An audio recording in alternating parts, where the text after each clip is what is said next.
All right, folks, I'm going to call this meeting to order. Will the clerk please read the roll? Lokshin. Here. Michaels. Present. Pugh. Present. Rodriguez. Here. Rogers. Present. Sexton. Here. Storr. Present. Straub. Here. Taylor. Here. Thorsland. Vanish Theranot. Here. Wilson. Here. Carter. Here. Cowart. Present. Esri. Here. Furtado. Goss. Here. Hanauer Friedman. Here. Harper. Here. Ingram. Here. Locke. Here. And Patterson. Here. We have a quorum. All right, very brief prayer tonight. Let us pray silently together, each one of us according to our own individual beliefs. Let us be a source of hope for those who have suffered loss. Amen. Amen. We stand for the Pledge of Allegiance.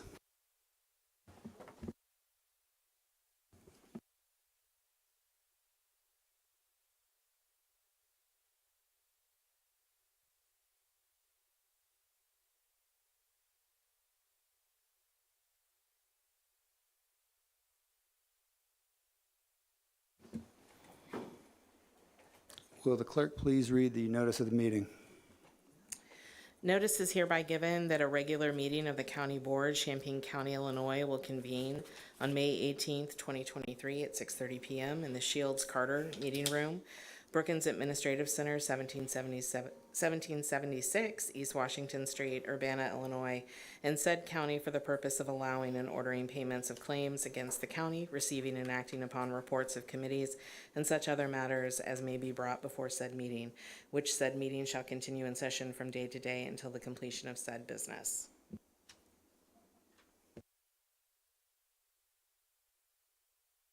Excuse me, can I have a motion to approve the agenda? Esri? So moved. Okay, and Sexton. All in favor signify by saying aye. Aye. Opposed, same sign. Motion carries.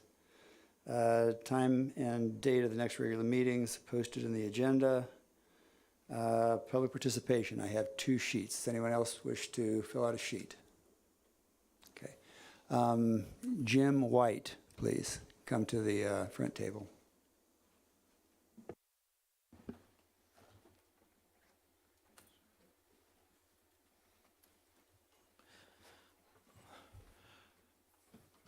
Hi, my name is Jim White. I'm the mayor of the Village of Homer, and I'm here just to reaffirm that we're not in favor of the Mendanos solar farm from going in right next to our village hall and to the village property. We understand that, well, I know that this field goes farther to the east, and this solar farm could have been pushed back a half mile. Now, I realize that everything's changed with the setbacks for solar, mainly with solar, with the state changing things, but with the solar farm going in right there, it limits the possible growth, and I understand we don't grow very much, but this will just block it off for 30, 40, 50 years or longer. And it's just, to me, it's an eyesore right next to our village building. And we do have, the village building sits toward the front of the lot, but yet we have ball fields, soccer fields, and every 4th of July, in the back fields, that's where we shoot off fireworks, and we have games and all kinds of activity, bands and that type of thing. So we just think it's not a good place for the solar farm. We're not really against green energy, but the placement is not good for us. And as far as that goes, I think it sets a precedent for other villages that, it just limits whatever the village can do if you put something like this so permanent right next to the village, and it sets a precedent that you can do it anywhere. So just like your consideration to not approve the waiver, to eliminate the half-mile waiver. So that's pretty much all I've got. But if you've got any questions, I'll be glad to answer them. So. This is really only presentation, so there's no real Q&A, but thank you for speaking, appreciate it.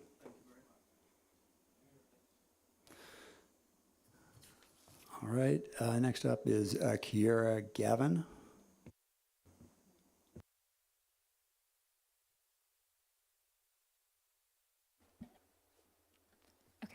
Hi, everyone. My name is Kiera Gavin. I am the project developer for the Medano Solar Project, and I just want to walk you through briefly, this proposed project, and especially highlight the project that site plan you see before you in your packets today, as compared to the project as it was when we originally applied or submitted our application and began conversations with Homer in September of last year. We've taken a lot of the feedback from the town into account, and I'll highlight the main changes that we've made. First off, we doubled the setback from the Village Hall building. So your ordinance has this 240-foot setback requirement from parcels less than 10 acres in size. We have a 480-foot setback from the Village Hall property, which is, like Jim said, the back of that baseball diamond. We also moved the inverters further north, as noise was a concern that was brought up during the process. Commissioned a noise study that found that noise would not be impacting neighbors on the property. The inverters are the main source of noise on a project. It was still a concern though, so we did introduce, and in the site plan you have before you is a noise fence around the inverters. So that's a fence on the west, south, and east sides surrounding the inverters, just to serve as an additional buffer to reduce noise impacts to neighbors and to the road there. Another piece of feedback that we got was in terms of drain tile as a major consideration. So not just all the field tiles, but there's sort of a main tile that drains the northeast quarter of town. So really important for drainage in the area. So what we've done in our current site plan is have sort of an indicative or expected location of the drain tile based on our understanding from conversations with the trustees in the village, from conversations with Terry Wolf, our landowner, and have sort of designed a buffer already into the design. We also will comply with all the existing drain tile components of the Champaign County ordinance, and then our project has some additional special what do they call those? Special requirements, additional requirements surrounding drain tile for survey and staking prior to construction.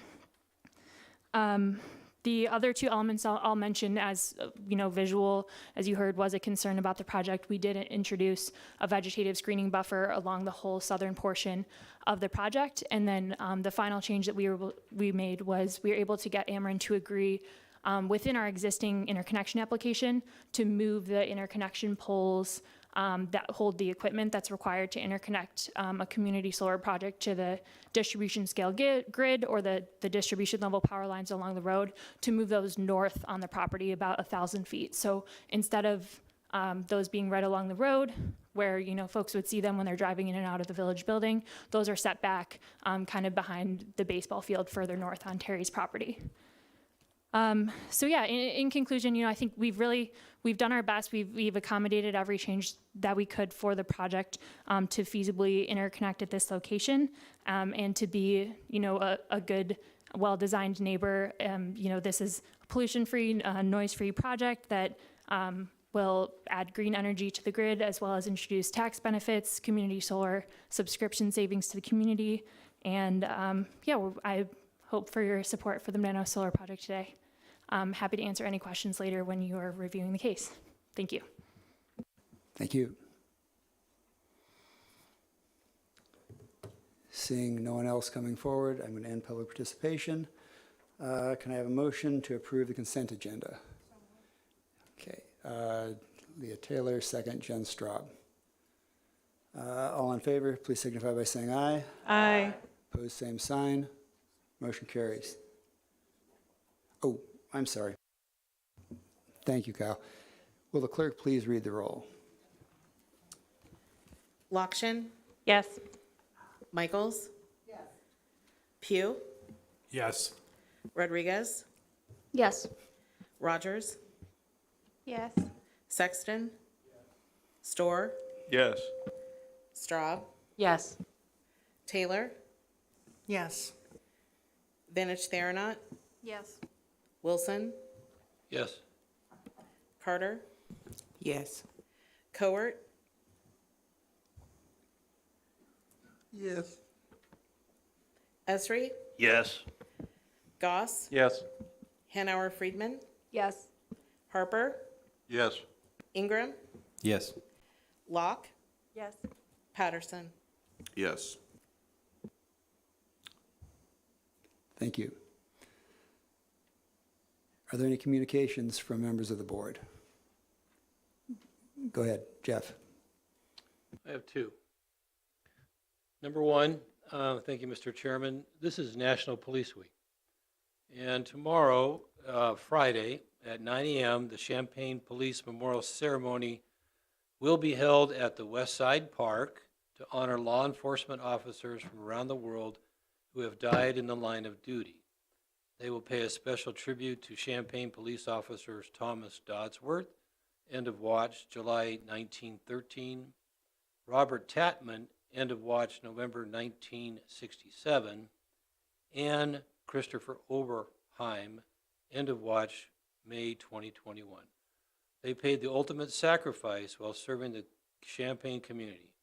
Then following that, there'll be the Champaign Police Memorial staff will also attend the public Champaign County Police Memorial at the county courthouse at 10 o'clock.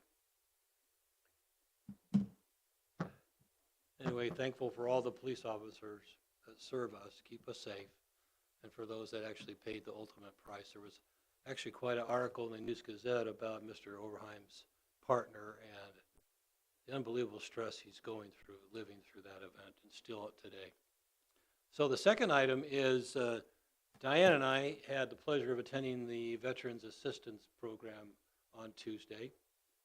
And so far the veterans are, as you know, they have a budget about $80,000, and they give it to a number of veterans throughout the year based upon need.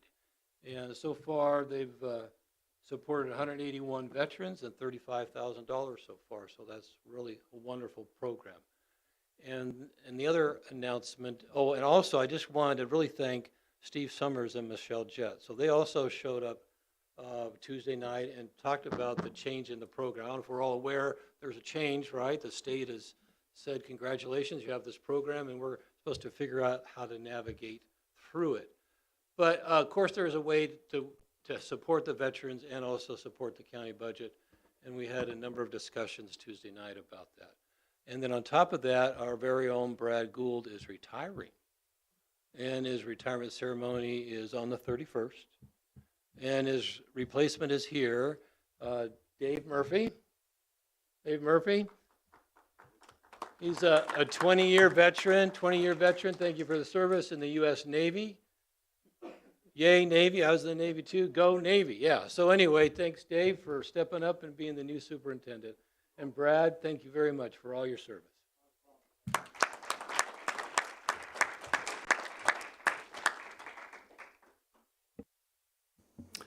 Anyone else have any communications? Dr. Storr. Thank you. I was glad to attend the annual Toast to Tourism this week, and I'll just call attention to the 5 awardees that were recognized: B-52 Hangar, MX and Rantoul, Michael's Catering, and Neal Street Blues in Champaign, Triptych Brewing, the beer that made Savoy famous, and Japan House in Urbana. The Visit Champaign County is undergoing a change in their name or an additional recognition of that. It will be henceforth known as Experience Champaign-Urbana and have a new logo. Some of you already got a copy of this little sticker thing. I've got a couple more. And that's all I have. Thank you, Chair Summers. Thank you, Chris. Anyone else? Jen, go ahead. Hi, I just wanted to briefly touch on the fact that many of us on the board got an anonymous letter detailing a laundry list of concerns about animal control. And while I will not read that letter into public record, I wanted to thank Executive Summers for taking a real long time to have a conversation about all of the points about which I was concerned, regardless of the fact that he had a real full day that day. I'm excited about some of the improvements to come and looking forward to meeting the Director of Animal Control, hopefully tonight. Mike, did I miss you? Go ahead, Mike. Hey y'all. So over the last couple of weeks, I had the CU11 mentoring program has had its banquets for the end of the year, including its high school one, which is kind of a combined effort where we get to graduate some seniors and give away some extra scholarships. Public Defender Liz Pollock is on the board of CU11 mentoring with me, and it's an exciting thing that we both get to take part in. But I just wanted to say I get to sit there and watch all of these kids talk about their experiences even on video. It's such an important program. It does not solve every problem in Champaign-Urbana, but I will reiterate, as I have multiple times, that we have kids at every single school in Champaign-Urbana asking for mentors. It doesn't really require a whole lot of time or effort. It's an hour a week and it's at school, and it's during the school year. Usually it's during a PE or lunch period. Most of the time, especially when you get started out, you're just playing Uno and talking to a kid for a little bit. But I know that several of our board members are mentors already, and I thank you for that.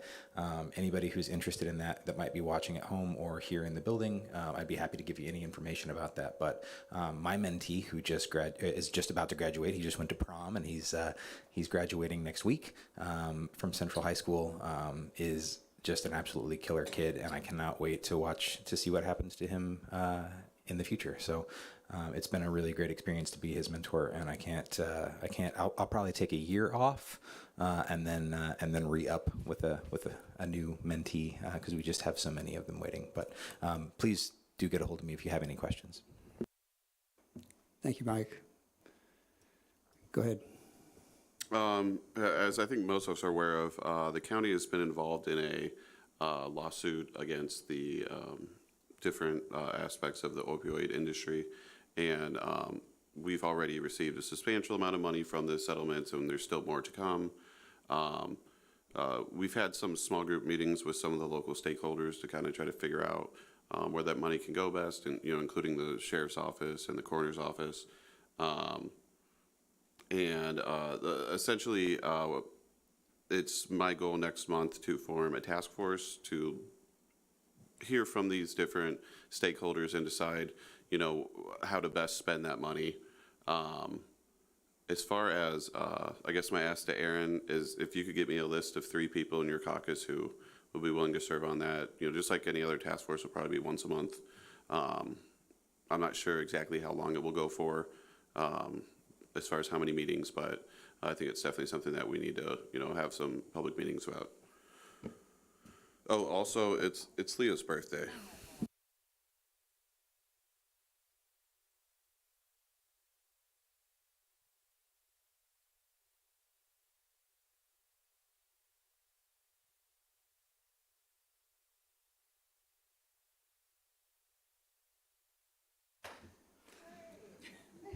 Any words from the birthday girl? Thank you, and let's keep this meeting short. Best present of all. We'll work on that. All right. Can I have a motion to approve the minutes from April 20th, 2023? So moved, Ingram. Second, Banish Theranot. All in favor, signify by saying aye. Aye. Opposed, same sign. Motion carries. Thank you. Moving on to standing committees, facilities committees, summary of action is posted on our website. Two resolutions. First one, adoption of resolution number 2023-122, naming the County Plaza building in honor of Senator Scott M. Bennett. Can I have a motion? Mr. Patterson and Second. Dr. Storr.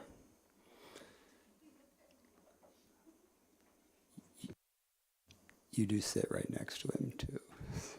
Sorry. We have a motion and a second. Discussion. Go ahead, Diane. Just very quickly, I certainly appreciate all the things that Senator Bennett did in our area on the northern end of the county. He was very much a friend of the rural area. However, I think we're a little premature. Our building's not ready yet. And I think that this may need to be tabled until we have everything ready and go from there. Thank you. Any other comment? Mr. Harper, go ahead. Well, anybody that was at facilities a week ago, whenever that was, knew my opinion. I have nothing against Mr. Bennett. I've had discussions with him over the years, mostly on school funding. As I stated that night, I'm just against naming buildings, period. To me, will be the Champaign County Administrative Offices. If you're going to get into this, yes, he was in the state's attorney's office, 3 or 4 years? We've had employees here that have put their lifetime into this county.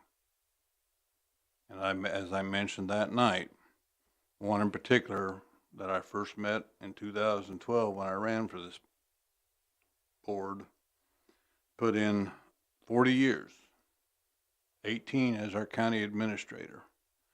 And let me tell you, 10, 11 years ago, this county was really struggling. What she did for this county to keep it afloat. And I don't know if she'd even want her name on it. But I will be a no. I'm just not, no. Somebody that did something for this county could possibly considered yes. That put in a lifetime, but not 3 years in the state's attorney's office. Nothing against Mr. Bennett. Any further comments? Go ahead. Excuse me, Ms. Rodriguez.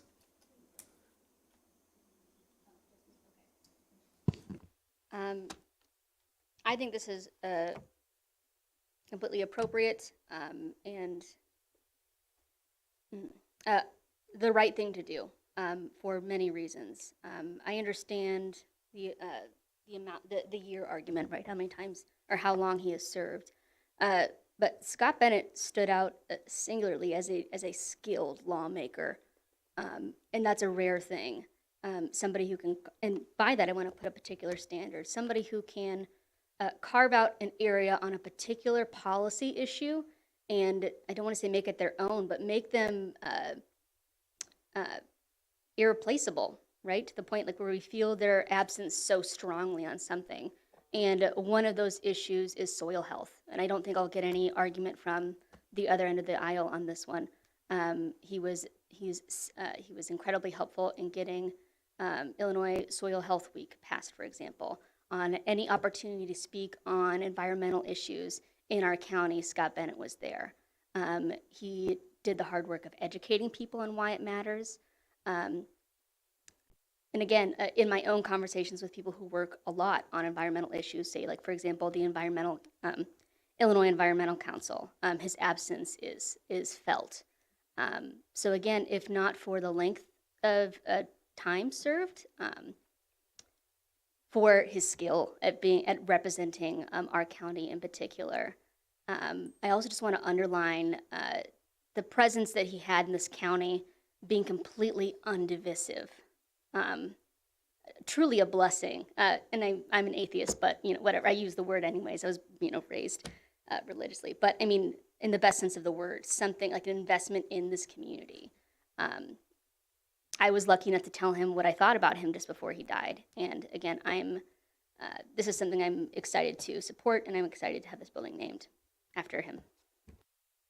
It's a legacy that I'm excited to endow on this building. There we go. Anyone else? Dr. Storr?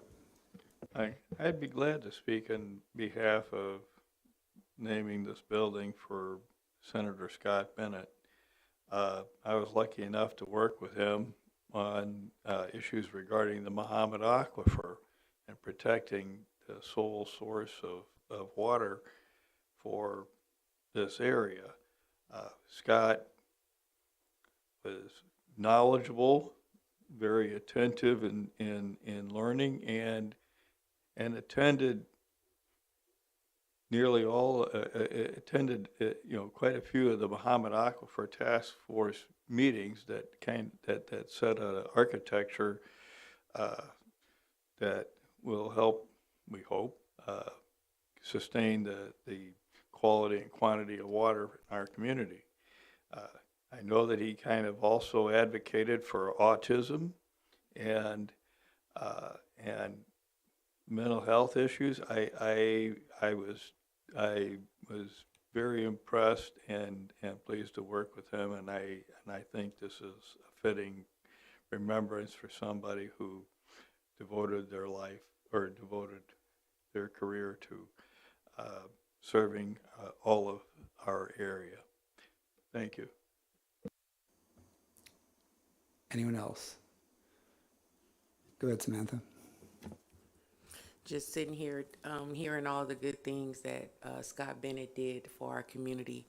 One thing that stands out for me is he was one of the first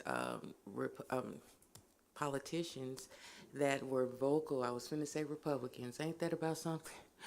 He was one of the politicians that spoke about the cannabis law. And that was something that was very true and dear to me with my experience being a convicted felon at the age of 19 because of cannabis. So I did have conversation with him. I think naming the building after him, I can't mention anybody else in this community that's more deserving of that.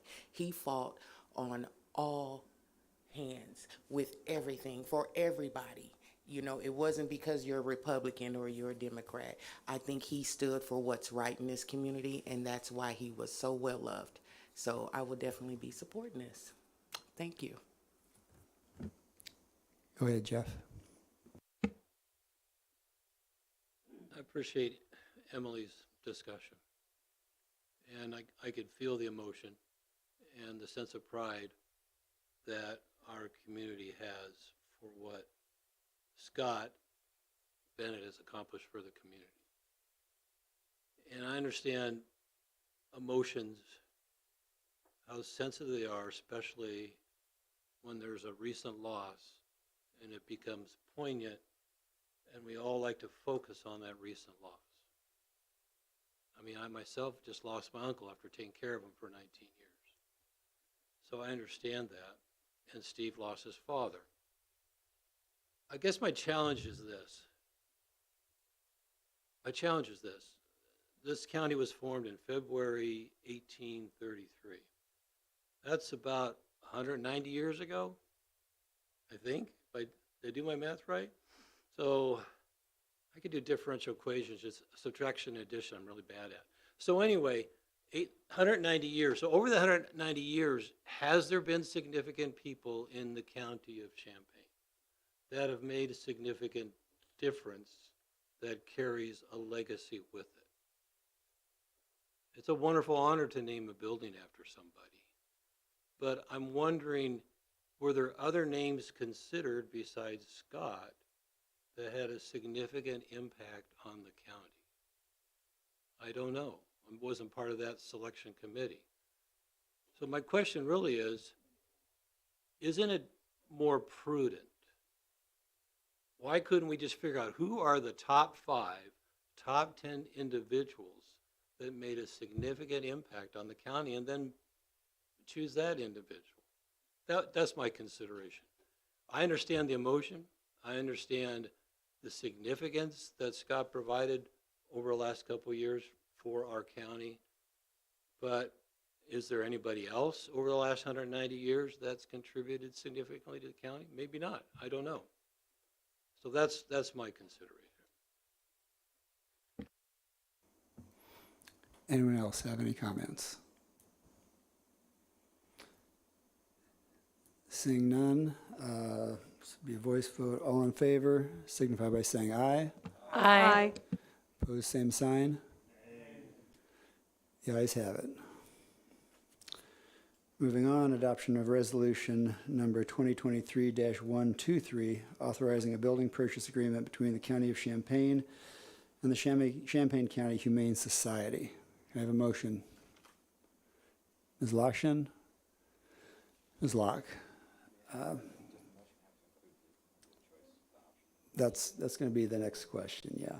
Us having made the motion, Jenny, this is presented rather than two resolutions, which it maybe should have been, but A or B, A being purchase outright, B being a leasing arrangement, lease to own.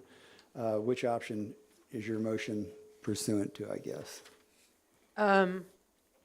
I guess I understood it as we're making the motion to start the discussion on the topic, but if I was personally selecting, I would say let's make the motion to option A so we can start with A and move to B if necessary. Well, it's your motion. Yes. Okay. If you would second that, Jen. I second that. All right. This is a motion to purchase the Humane Society building, which is already on county property. Mr. Goss? Yeah, that goes right to what my point is. It's already on county property. Not sure why we're offering $450,000 for a building that's already on county property. I think if they exposed it to the market, that number would be significantly less. I'm not sure why we're not letting them expose it to the market. I think the value is something significantly less than that. I think you're looking at something that's $200,000, not $450,000. And I think it needs to be exposed to the market. For us to just take it down without it ever being exposed to the market, I think it's not prudent for this county board to do that, and I think it's a foolish spend. I think the number is significantly less. Okay. Anyone else have any comments? Ms. Locke? It wasn't really explained well in our packet, but on the Facilities Committee, we were advised that both the Humane Society had an assessment done of it at about $500,000. And then we had an assessment done at the purchase price listed in our packet. That was what our assessment came back. And that they said, we'll give it to you with what your assessment was, and we'll rebate the outstanding loan, the outstanding rent that would be due over the remaining course of the lease. It's such an awkward thing where we own the land and they own the property. Yet they wouldn't do anything. They probably wouldn't be able to sell it, but we have actual uses that we could use it for. And we also, we don't want to then find ourselves 4 years from now owning a dilapidated building that's not been used, not being used, while we're also dealing with animal control shortage, shortage of space. Excuse me. Anyone else? Go ahead. Yes. Speaking to Mr. Goss's point,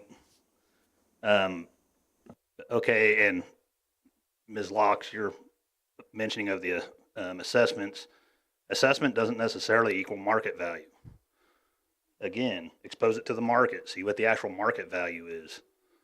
To put it bluntly, to a degree, you could kind of say we've got them over a barrel. I mean, not that we have to totally take advantage of them, but we own the land. They built the building. They agreed to it originally. So that's done. The building is there, and they own it. But we own the land still. So expose it to the market. Let's see what it's actually worth, if they can find a bid on it at all. And let's go from there. We already have enough buildings to take care of. We have buildings that need to come down. They're just sitting there deteriorating even more day by day. I'm not sure we need yes, we can use the building, but I'm not sure we really need the building from the aspect of it. It's another building to upkeep. But why do you pay basically full assessment, even if it's the lower of the assessments, when you very likely don't have to? And we don't it's not in the budget to pay for it, so it's going to have to be figured out where it's going to come out of the budget. There's no rush on this, folks. Let it go out to the market, see what they can find for it. Maybe they can find somebody that'll offer them $600,000. I kind of doubt it, but if they can, let them sell it. Especially if we agree with the tenant, and we'll have a new tenant and make a little money on it, and problem solved. So why rush this? Put it on the market. Let's see what it would potentially sell for on the open market and go from there. Anyone else? Go ahead, Jim.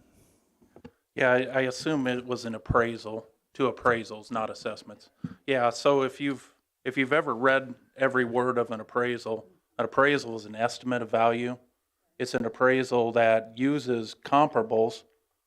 I can't imagine, not having seen the appraisal, I can't imagine what comparable they had for this building of a building that sat on leased land. Most people won't do that. I mean, I would never recommend that this county does that. I think it's an appraisal, it's an estimate, it's two people. Every appraiser in this town knows each other. They're using the same set of facts. Maybe they use different comps. I'd be curious to know what they had, but there's absolutely no reason for us to take this action tonight. I think it needs to be exposed to the market. I just think what this decision is it's not prudent for the county taxpayers, period. Mr. Wilson. Thank you, Chairman. I've been in real estate for a number of years, and my wife is the current real estate agent, and I still have my license. And I miss the facilities committee and I'm on the facilities board, but I was in California doing the final service for my uncle. And part of that process is there's property involved in that. And I've worked with attorneys, CPAs, real estate agents, and assessors and appraisers. And I agree with Jim, because an appraisal, you can have one or two or three. It just tells you what they think the market will bear, but you don't know until the market is actually exercised, until a for sale sign is up and there's competition, and then you have different bids for that property. And that really tells you, because it's really based on a willing buyer and a willing seller. And I don't think maybe the county is willing to buy, but should the county buy right now without understanding where the market is driving the price of the property? That just makes more sense to me. I don't know if there's a sense of urgency that we have to do this tonight. I don't know what the timeline is, but I would recommend that it gets put on the market and let the market determine. Because once it gets on the market, right, and they'll put a price out there, and people are either going to like it or hate it. And they're going to come up with an offer that they like, that they want to pay for, because that's how the market works. So my preference is that we not choose to spend money if we don't have to, until we get a good sense of where the market is driving us. Ms. Michaels. Yeah, this is a little bit different. I'm just wondering, of the comps that we received, did they include the land? Because normally you will include the land with the building, or did they just look at the building only, knowing that the land was leased? Because that would be a little different. I believe it was the building. Only.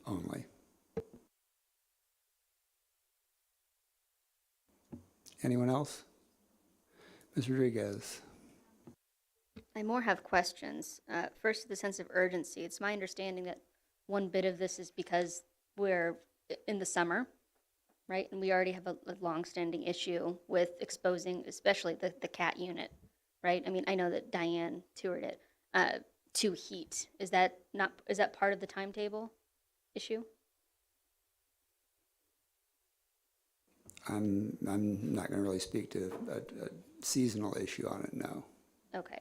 Or Jenny, did you want to? I think you just mean because it's not climate controlled in the animal areas of the animal control building. I don't know that that was factored into it specifically, no, but I know that nobody likes that. The current animal control does not have climate control. They just use large fans to try and keep it cool in there for the animals that are housed there. And I know that the former Humane Society building is definitely climate controlled.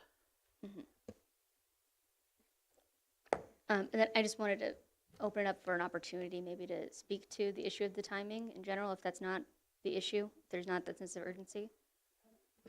I do know, and I can't remember exactly. Maybe, Steve, you would know. Dana did let us know that this had been budgeted as part of his 10-year plan for a purchase this year. I think there is also room to discuss, and I don't like doing that without Stephanie here, but whether the bit of overage that's still left in ARPA funding could be used to cover the cost if we're going with option A. I don't know if maybe Mr. Goss as the co-finance or vice chair would. Yeah, I would say you'd have to give me some reason why it would fit in ARPA funding. I don't believe it would. I think this has got to come out of our But we funds. do have, though, up to 10 million of just our discretion within ARPA funding, though. And we did see calls into animal control and adoptions, et cetera, spike with the spike of people buying animals, I guess, during the pandemic. Like the use of AC did actually go up. People That's surrendering quantifiable, animals. yes. Okay. Not like, first of all, buying and then also surrendering. Right.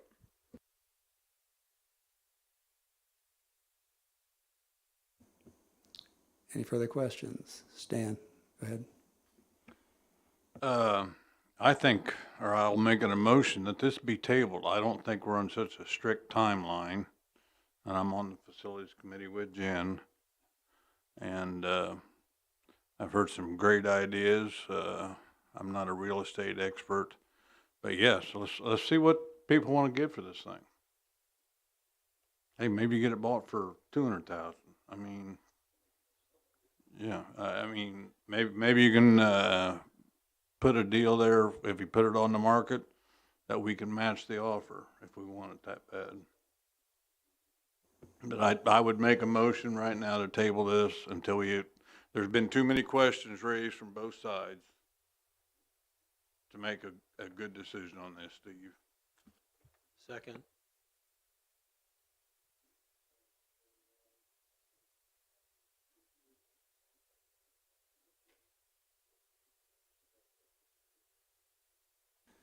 Kyle's acting as my parliamentarian.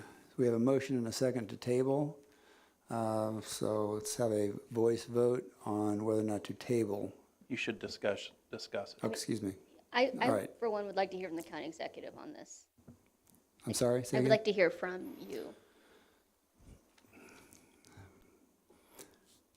When the county entered into agreement with Humane Society to allow a building to be purchased, or to be built on our property, that in itself is a very not well thought out decision.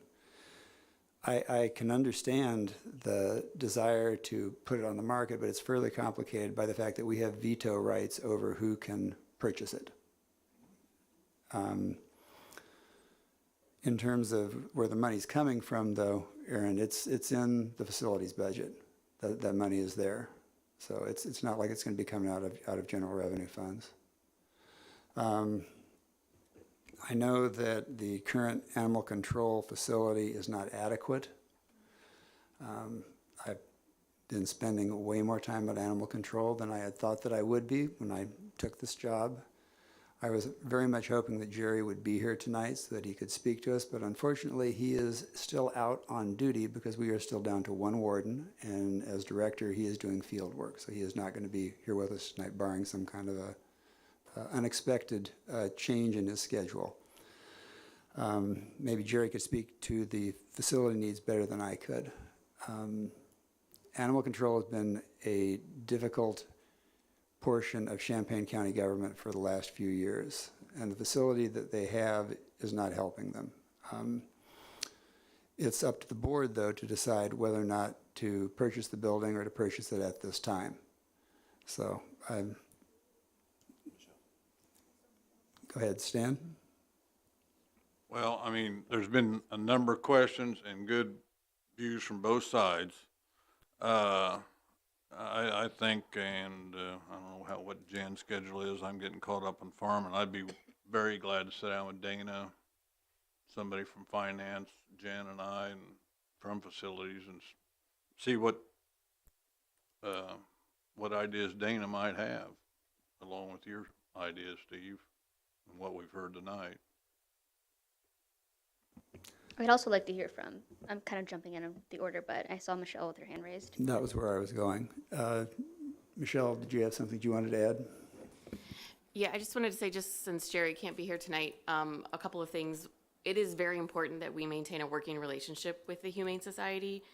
Not that I'm suggesting we overpay for a building, but I just want everyone to really put that in the forefront of their mind. We work with them daily. They take animals from us daily. And if we did not have that relationship and a good working relationship with them, the work at animal control would stop. We would be constantly at capacity and nothing would be happening. And I also just wanted to say that the capacity level at animal control is currently driving a lot of decisions that are being made. Like, we don't have enough space. And we aren't even in the busiest part of the year for animal control. That will be this summer. It will get significantly worse. And as Member Rodriguez pointed out, there has been a significant increase consistently of animals being relinquished that maybe were adopted or purchased during the pandemic and are now being returned. And we are also seeing the more concerning issue of the complete lack of low or free spay and neuter clinics. And so the increase in feral and stray animals is skyrocketing, and that falls to us to deal with first. Animal control first has to assess these animals and determine if they're even adoptable before Humane Society will take them. So that's our burden to bear as well. And another topic we can talk about more again later on, is we do need to come up with a plan for that. So this is in the capital asset replacement fund plan for this year. It's been a discussion that's been happening for a while. It's not a new thing. And I know that it may feel rushed, but even if we decided to purchase the building, it would take time to do that. It would take time to do renovations. So even if you approved this purchase today, it doesn't mean that even animal control will be in the building by the end of the year. So I just want to kind of readjust our timeline and just really reiterate that it's important we think about our relationship with the Humane Society. Again, not that we need to overpay for a building, but that is an important part of this equation. Diane.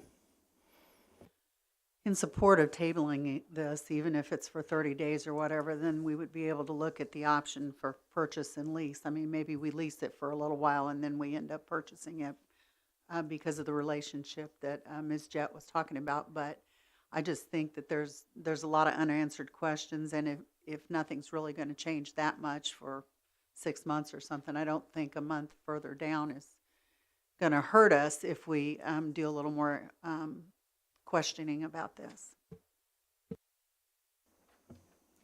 Go ahead, Jen.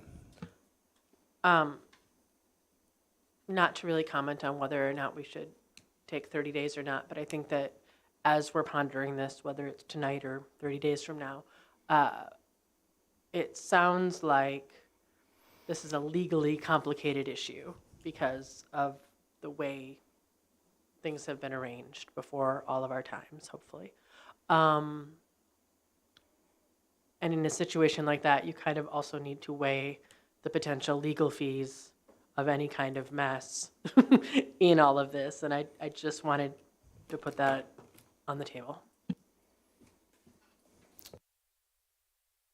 Beth, sorry. So I think one of the things we're kind of missing here is that building is empty. They are completely moved out. They have a new building to take care of. They are not going to be maintaining that building in the 6 months or a year, however long you want it to be on the market for the price to drop. And the more that building deteriorates, the more you're going to have to pay to refurbish it once you finally do buy it. I don't think you're going to be saving as much money as you think you do by putting it on the market. Ms. Lokshin. I'm just curious from the executive standpoint and the, I guess, the administration of the deal, if there is any risk, like, would we be losing potentially some of the credit or the things, the concessions that they've made in this contract if we were to delay? I really can't speak to that. The attorney, and he's also the chair of their board, would be the one that would make that call. I know it's taken us quite some time to even get the appraisals for the building. It's taken a while. Go ahead, Stan. I'll try to make this my last one. Whether we want to do it for 30 days or 60 days, let's make that decision. But not everybody was here at facilities, and it really doesn't affect this building, but yes, it does. We had $396,000 worth of change orders already in our two major projects going on in 6 months. We got a year to a year and a half left before these projects are completed. $396,000 we approved the other night in change orders. That's your building, guys. So you want to save money or not? We have a motion. Oh, go ahead, Leah. Thank you. I am not going to support tabling this tonight because we've had it as part of our 10-year plan for a while now, because it's been in our capital asset replacement fund. I mean, it sounds like everything has already been lined up. All the stars are aligned. We gain nothing by waiting 30 to 60 days. I just don't see a point to that. Thank you. We have a motion. Go ahead. One quick Take a vote. I guess for you, Steve, but not necessarily that you can truly answer this. Was the thought of the county selling the land with the building ever thought of? I mean, we've sold the nursing home, so it's not like it's unprecedented. It's not ever been discussed, no, and it's land that is on our site adjacent to our buildings. I would be particularly concerned not only about selling that to another entity, I would be concerned about leasing, renting it to another entity that we may not really want to have as neighbors. Go ahead, Kyle. I guess to be clear, we don't own this building. We can't put it on the market. We can't sell it.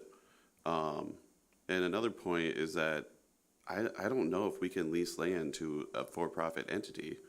I think it has to be either another government entity or a nonprofit. So I think there's limits on what they could sell it to. And also, I don't know how many entities are in the market for a building that's designed, as a dog kennel. But we are in that business. We've got a motion and a second to table.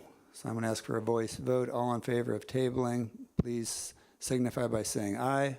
Aye. Opposed, same sign. Aye. Clerk, could you please read the roll?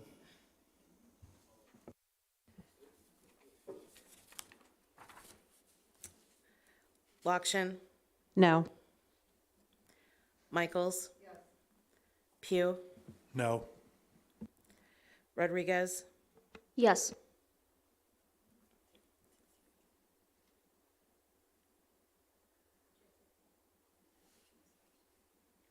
keep going? Okay.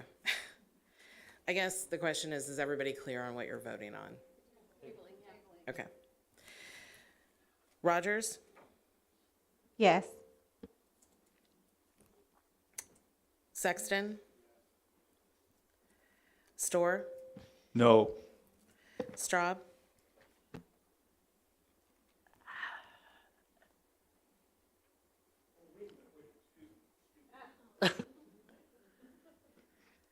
Pardon me, I want to vote against tabling. You did. Okay.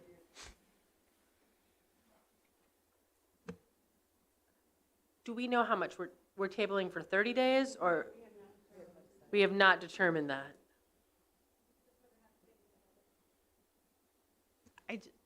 We're in the midst of a vote. I don't know that I can jump in and, but Right, yeah. we haven't said that. The vote is whether simply or not to table this.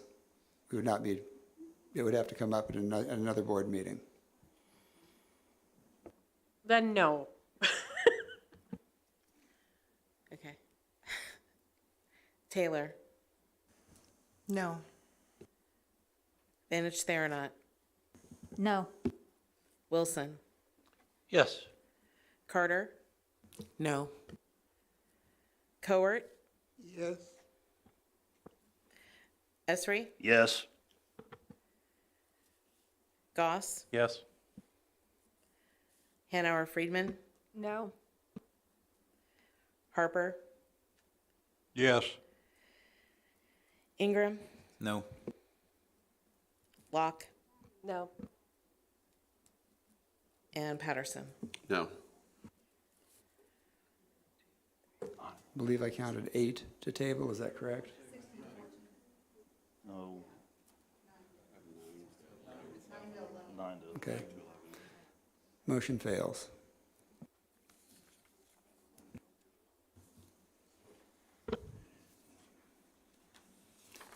All in favor of adopting this resolution, please signify by saying And just to be Wait a clear, second. this would be for option A still. We're coming Option back A. from tabling to option A. Point of order, I think. What do we need to pass this resolution? Just majority. simple majority, I believe. Roll call, please. Clerk, please read the roll, or call the roll. Just for my purposes, what are we? This is on Just option A option to A. outright Okay. purchase. Okay. All right, here we go. Lockshin? Yes. Michaels? Pugh? Yes. Rodriguez? Yes. Rogers? Yes. Sexton? Store? Yes. Straub? Yes. Taylor? Yes. Vantage Theranot? Yes. Wilson? No. Carter? Yes. Cowart? Yes. Esri? No. Goss? No. Hanauer Friedman? Yes. Harper? No. Ingram? Yes. Locke? Yes. Patterson? Yes. Motion carries. All right, moving on to Environment and Land Use Committee. A summary of the actions taken by the May 4th meeting is posted on our website. This is adoption of ordinance number 2023-12, granting a special use permit zoning case 074-S-22, Mendano Solar LLC, PV solar farm, including the decommissioning and site reclamation plan. Can I have a motion to approve? Ms. Taylor, second. Ms. Excuse me. Should it be Ms. Locke or should it be? I don't know. Locke Shin. Bah. We have too many Jennies and too many Locks here, so. Ms. Lockshin is a second. We have motion to second. All in favor signify by saying aye. Oh, sorry. Pardon me. We have discussion, please. Mr. Esri. Yes, I will be voting no, and I would encourage all my fellow board members to vote no for the simple reason that Homer doesn't want this. Yes, this solar company, Medanos, and their agent, Kira Gavin, have worked with the village of Homer to make it more palatable. But as I said at ELUC, I can't vote Homer for trying to get the best out of a possible bad situation. I don't believe they've wanted it from the very beginning. But again, why wouldn't you try and at least make it better on the possibility that you would get it, that it would happen? So while I commend the company, again, Medanos and Kara Gavin, for working with the village to make it more palatable, Homer doesn't want it. And I don't really care what the reasoning is, Homer doesn't want it. The ZBA voted against it, 4-3.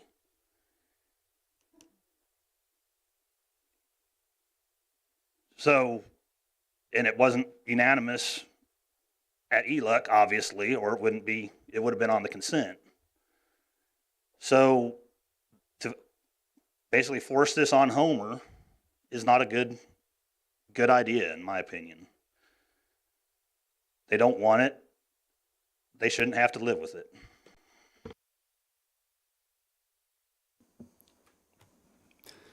Ms. Van der or not? Maybe I'm confused here. Is this Homer's property? Is this the city of Homer's property? No, this is private property? And the homeowner, the owner of the property, is entered into an agreement with this company to do what he wants with his land. Am I understanding this? Are we seriously going to go against the property rights of a person who owns their own land to not do with it as they please within the bounds of their rights as a property owner? Is that what we're doing tonight? Because that seems to go against a whole lot of rights that we have as citizens of this country. And ones that I know Republicans especially tend to support.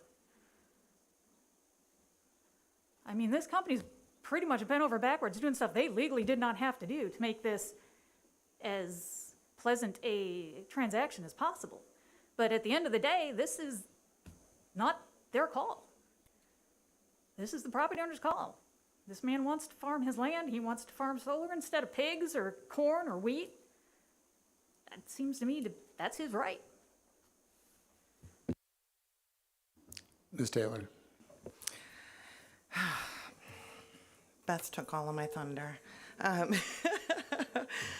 In my opinion, I'm voting yes on this. Medanos has gone far above and beyond what they were required to do to make this more palatable to the village of Homer, whose decision it is not. Last I heard, Illinois is a right to farm state, and this owner wants to farm solar, and I fully support that. Further comments, questions? Go ahead, Tom. Well, just to clear that up, I live within a mile and a half of the city of Rantoul, and I have to get permission to put things in on my farm. So they do have control over it within that mile and a half. So you are incorrect on that.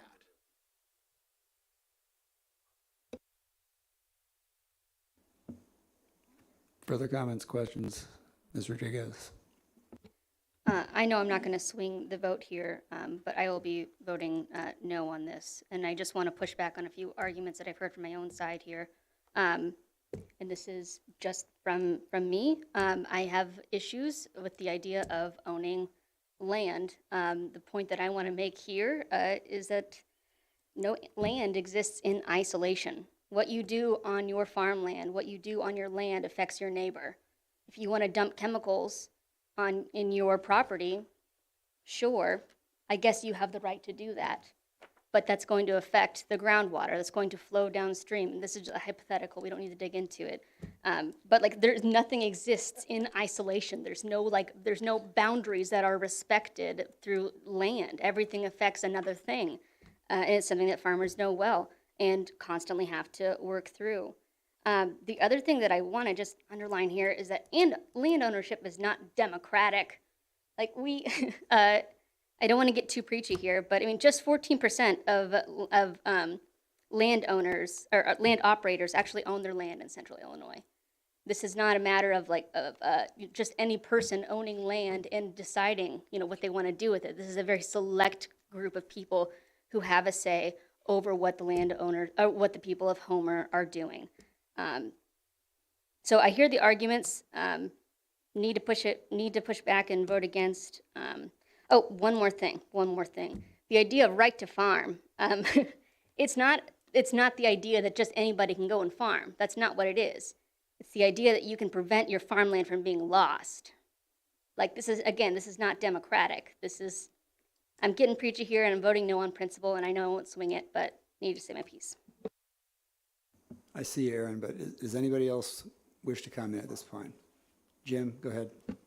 Yeah, I'd like to push back just a little bit too, because if I wanted to put a hog operation on the outside of town, you all would be all over it.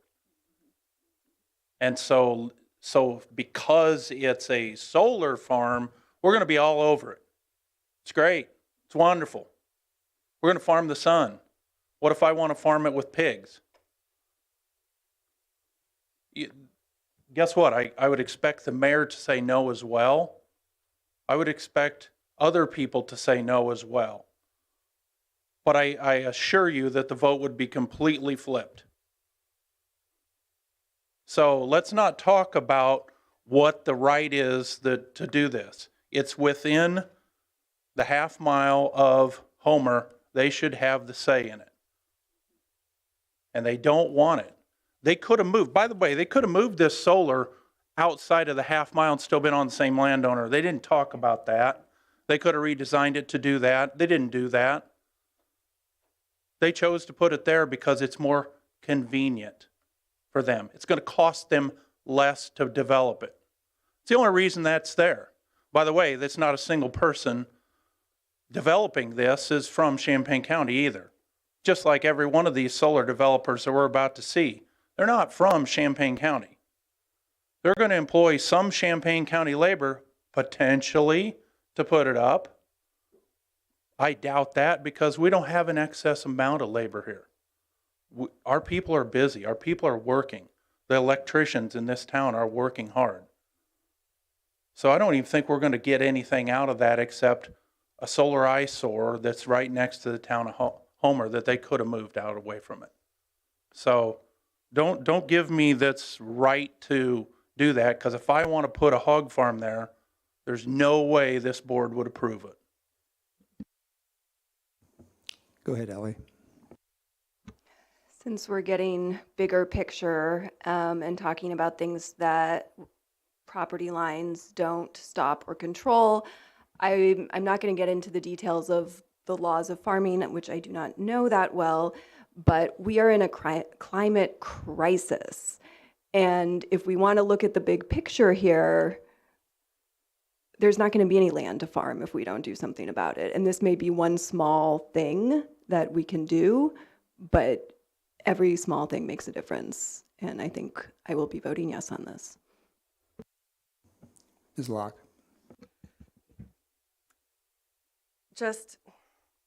I want to make my point clear.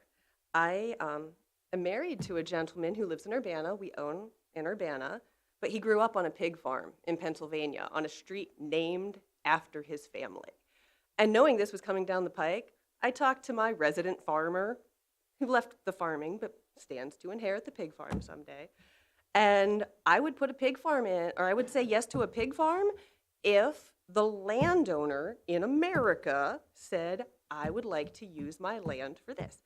I understand I'm different than others within my caucus, but I believe that as an American property owner, and they are property owners within Champaign County, I believe that the property owner has the right to decide within the law. And we're the determining factor at the end when it all comes down to it in this one area. And I'm going to vote to support this.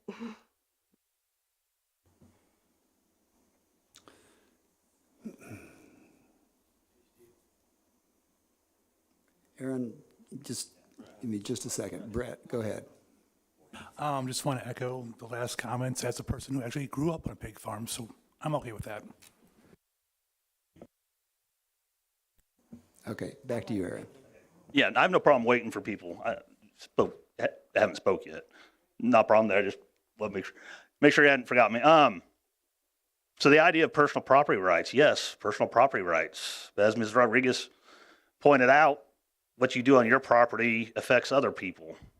There's noise ordinances. You can't be so loud after so late in the day. If personal property rights trump everything, we have absolutely no use for zoning. Absolutely no use. Because whatever I want to do on my property, I can do, because it's my property.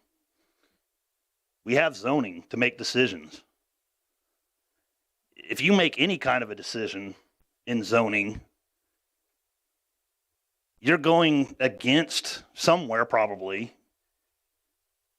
someone's personal property rights, because just about any one of these zoning cases, there's a waiver or something like that, where if personal property rights trump everything, Madonna's would have just had to come forward. This is the plan, approved, go build it.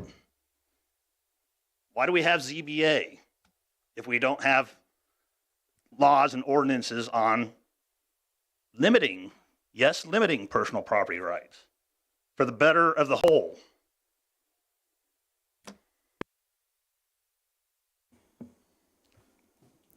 Go ahead. All right. This has been a fun one to see where people sort out.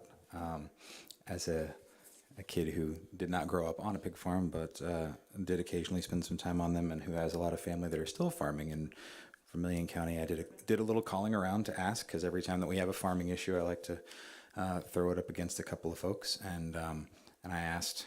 I mean, even the folks who said that they would never allow solar on their own land said that they wouldn't tell anybody else that they shouldn't. But that's a small sample size.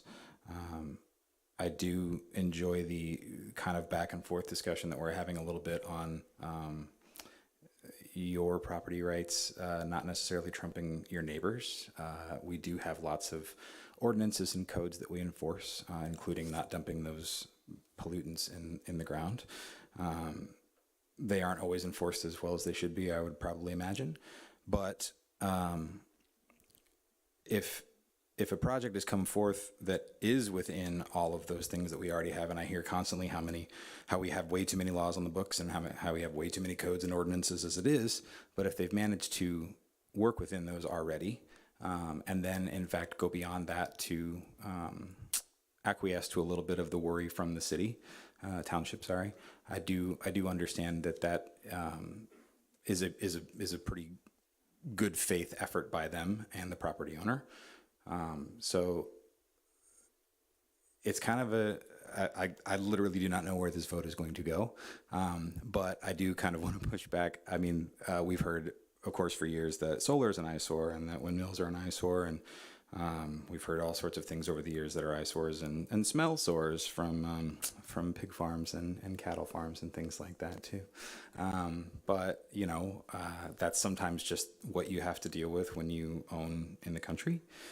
It is, one of the realities, and people have existed and adapted throughout time to those things. So I just wanted to offer my little bit of insight from being an adjacent to farming kid. Thank you, Mike. Go ahead. Thank you. What would I be concerned about? I'd be concerned about the long-term impacts of whether it's a solar farm or a wind farm. I understand it's 5 megawatts, but it probably only has maybe a 30 to 40% capacity factor. Maybe we'd be gracious and say it's 50% capacity factor. That means you get 2.5 megawatts, which is absolutely really not very much. I would be really concerned, but I own some absolutely gorgeous property. And I understand what Ms. Rodriguez is saying. I would just be disconcerted to lose that property from its just natural environment, from its natural habitat, from what it is. And then we don't know the long-term impacts. That's the problem. And none of us can forecast what's going to happen to that property long-term. City, if it sits there 10 years, 20 years, gets abandoned in 15 years, company changes every 3 years, it gets sold out, doesn't get maintained, yada, yada. Regardless what contract you have in place today, another company is going to change their mind. Another owner is going to change their mind. And so what we're doing is we're making a decision for not just for the next month, year, we're making a 10-year, 20-year, maybe a 30-year decision here. And as far as the solar people, God bless them. I agree with solar energy, wind energy. I prefer nuclear. I'd rather have a small modular nuclear reactor on that property, but which is the business I'm in. But I would just say they didn't bend over backwards. I understand the waiver of the 0 feet. Did that change, or is the half mile versus the 0 feet? When I look at here, it says on page 107 a waiver for a distance of 0 feet between a PV solar farm and a municipal boundary in lieu of the half mile. So maybe I totally missed that, or maybe they were ignoring that. So I would not push back and say that they bent over backwards to support the community. I wouldn't want a solar farm 0 feet from my personal property. Anyway, I probably said too much. I apologize, but I'm not really in favor of this proposition. Further comments, questions? Go ahead, Kyle. John, maybe you can correct me.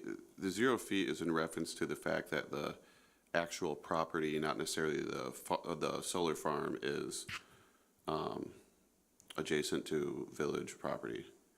So, I mean, she discussed earlier, there's a pretty substantial setback, so it's not, the solar farm is not 0 feet from, like, people's homes or the village, 480 feet. The original point I wanted to make, I do agree, no property exists in isolation. I mean, that's why we do zoning. That's why we have ordinance that affect property use and land use. Why you can't dump toxins into the water.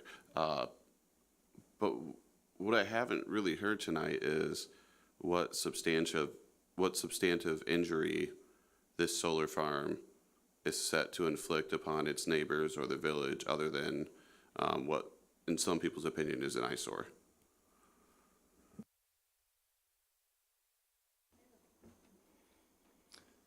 Ms. Rodriguez?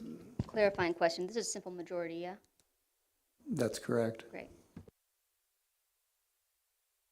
Mr. Harper? I've talked way too much tonight. Of course, I'll be against this. And what people don't understand is I'm not against green energy. I'm against where you want to put it. I came to an ELEC meeting a couple months ago talking about windmills catching on fire, falling down, what damage that could be. We are in prime agricultural farm ground here. You want to put them somewhere, find less productive areas, that's fine. As I mentioned that night, and I brought the article with me that night to ELEC, it was from the U.S. World Food Survey or whatever it was. Can the farmers feed the world? By 2050, they are predicting there will be 10 billion people to feed. Don't tell me about climate change and this and that. We will have to feed them. That is my job. That's Aaron's family's job. That's the people that farm for Jim and his management team. We will have to feed them. And you want to cover this, the 3 I states, Iowa, Illinois, Indiana, with this? No. And to Emily's point, yes, 14% of the Central Illinois camp is farmer owned. This landowner now lives in Arizona. Go ahead, Jenny. And I appreciate that point, and I do understand that the land that we have is rich and bountiful, but the point stands that this is the landowner's decision, and we're not the ones who are making the decision to put it there. It's him. And we can't force him to farm the land. We can't force him to put soybeans or wheat or whatever else on there. This is what he wants to put on there. That's it.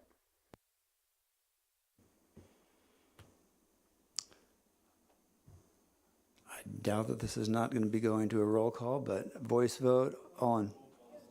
You're asking for a roll call. Thank you. Save a step. Clerk, please call the roll. Lokshin, Yes. Michaels. No. Pugh, Yes. Rodriguez, No. Rogers, Yes. Sexton. Store, Yes. Straub, Yes. Taylor, Yes. Vanich Theranot, Yes. Wilson, No. Carter, Yes. Cowart, No. Esri, No. Goss, No. Hanauer Friedman, Yes. Harper, No. Ingram, Yes. Locke, Yes. Patterson. Yes. Motion passes.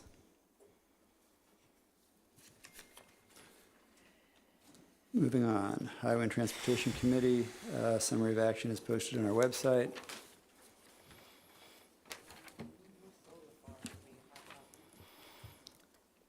Okay, area of responsibility, finance, policy, personnel and appointments on the website.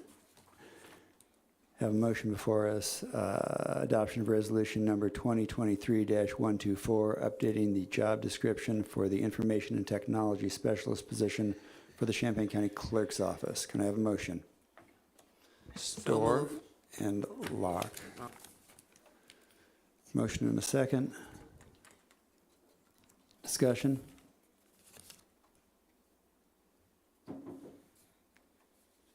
Hearing none, all in favor signify by saying aye. Aye. Opposed, same sign. Nay. Motion carries. Moving on to finance, adoption of resolution number 2023-125, approving budget transfer BUA 2023/04-415, Fund 1080, General Corporate, Department 051, Juvenile Detention Center, amount $100,000. Reason to transfer savings from the regular full-time employee line to the outside boarding line. Transfer required to send juveniles to outside facilities to maintain safety and security while we continue to hire and train new staff. Can I have a motion? So moved by Locke, second by Taylor. Questions, comments? Go ahead, Jamala. I just want to say that I don't support this. I don't support housing juveniles in detention centers outside the county where their families have to travel to visit them. I don't think that we're doing enough to get people hired and trained. I think this has been an ongoing issue. Liz is here, and she's done an amazing job of hiring people in the short time that she's been here. So I think the excuse that she can't find people to work at the juvenile detention center we just shouldn't accept it, and I don't support this. Ms. Lokshin. Well, I also don't support housing juveniles outside the county. I feel like the safest thing for them when we don't have a fully staffed facility is to be able to house them in a fully staffed facility. That's why I will support it. That's the only reason, because this is an immediate thing. It still will take time to train people, even if they were hired yesterday. I can't condone keeping kids in an unsafe, understaffed facility. Go ahead, Samantha. Just having prior knowledge of everything that's going on in our community. In some cases, the juvenile do need to be separated for their safety. And the fact being that they are short-staffed, I think this is the right choice for the juveniles. Also, I will not support any increases to communications. I think that has come across the board before. So I would definitely want to make sure that they are not being charged excessive amounts to communicate with their loved ones. That's all. Thank you. Go ahead, Jamala. I'm sorry. Let's let Leah. Leah has not spoken yet. Go ahead, Leah. I just had a question, and I know Tammy's not here, but maybe you or Michelle has the answer. Frequently with finance stuff like this is just to like clean up the books, like we've spent the money. Is that the case here? I believe that it's not so much a matter of cleaning up the books, but they have additional funding available because of lack of staff, and they're simply wanting to transfer it from that line to the ability to house out of county. I personally think this is a safety concern due to the lack of staff that we have currently at juvenile detention. Sorry, Jamala, go ahead. I was just gonna say to Samantha that we don't control that. Just like with the jail in Kankakee, he said he can't control how much they have to pay for the calls because that's up to Kankakee. So once we agree to send them somewhere else, it's out of our control how much their families will be charged to speak with them. But I would hope that we would advocate for that, because that is crucial. If they are away from home and their loved ones aren't able to communicate, I just would hope that they wouldn't be charged more.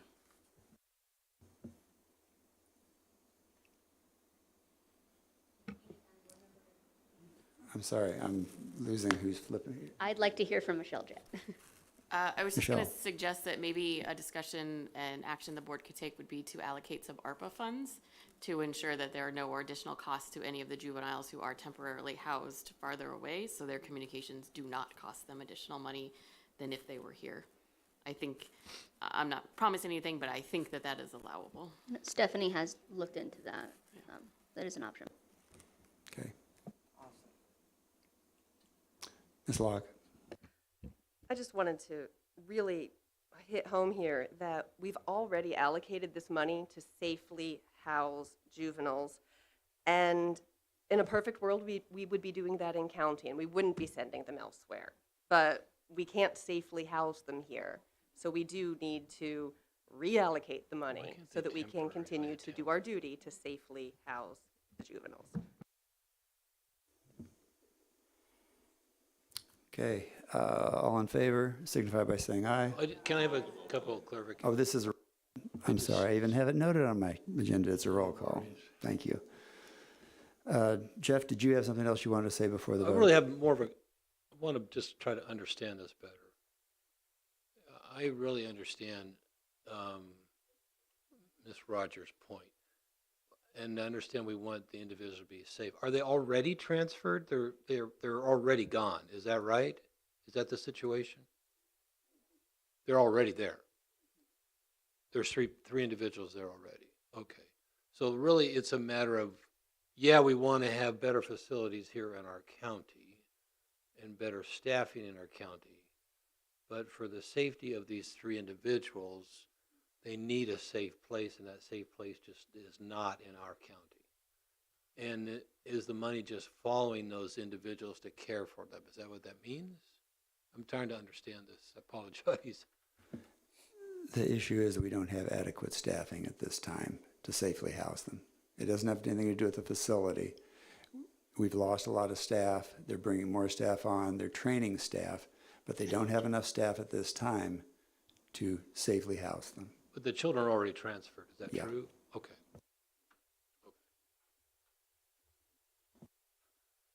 Thank you. Will the clerk please call the roll? Lockshin, Yes. Michaels. Pugh, Yes. Rodriguez, Yes. Rogers, No. Sexton. Storr, Yes. Straub, Yes. Taylor, Yes. Vanich Theranot, Yes. Wilson, Yes. Carter, Yes. Cowart, Yes. Esri, Yes. Goss. Oh, he's gone.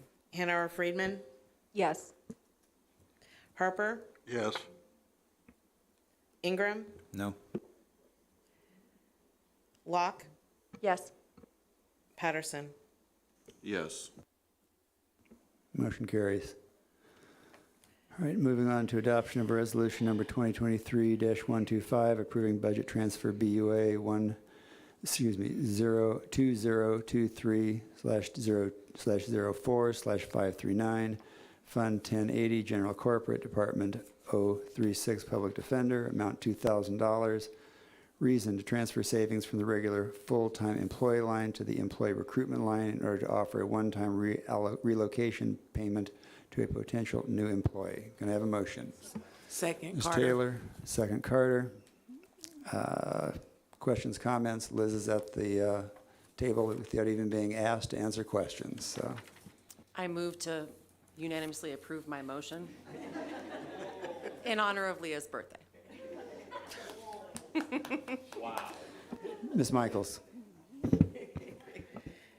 Not that I'm going to oppose this, because I think it's a necessary part of what you need to do. However, I want to be very careful that we don't keep doing this, and hopefully, I know you've talked about your staff getting it full up, but once we start a precedent, we need to be very careful of these things, because other departments will probably require more funds.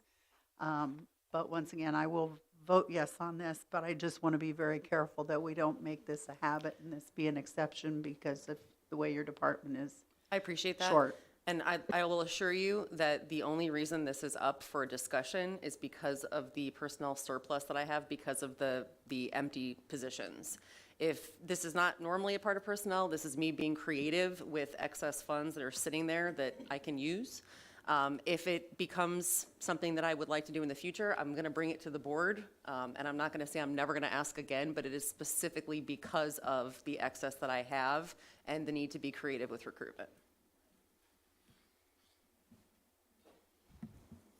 Further questions? I just have Ms. a Stroud. comment. I think that I can speak for everyone here when I say that we're very grateful that you've staffed up as quickly as you have. It saves resources for our whole county and keeps things moving. So I'm going to be in full support of this, and I thank you for your hard work and what it's doing for our whole county. Thank you. Chris, did you have a question also? I think Jen Straub stole my thunder, and I appreciate the work that the public defender is doing in taking over a difficult task and working under challenging circumstances with a terrible backlog. Thank you. Kyle? I also want to acknowledge another aspect of this. How well staffed the Public Defender's Office has a direct relation to the population of the jail. We saw during the pandemic where they stopped doing jury trials for a substantial amount of time, and we have a backlog, and at the same time, we saw our staffing in our Public Defender's Office really plummet. I will say you've done a great job at getting staffed up, and I think this is a great step. I think it has effects on multiple departments of the county. And I also want to acknowledge, just anecdotally from reading the newspaper, it seems like we've been able to clear out a lot of these sort of long-term felony cases in recent weeks. And, that's... We are moving. Yeah. And it's not just a capacity issue, it's also a justice issue. We have some people who've been over there for multiple years, and it's nice to see that we can, get some resolution. Yeah, we are moving along very well. If you look at our closed case numbers as compared to the months before, they're increasing. Everybody's feeling more comfortable. My staff is feeling well supported. People are getting cases resolved quicker than we're getting them filed. So I think our numbers are going to improve drastically in the next 6 months. I hope so. I didn't plan on taking a caseload myself when I started this job. I thought there was enough administrative stuff to do that maybe that wouldn't be wise. But that didn't happen. So I've got about 65 of my own right now, and I'm trying to move as many of them as I can. So thank you. We are doing better.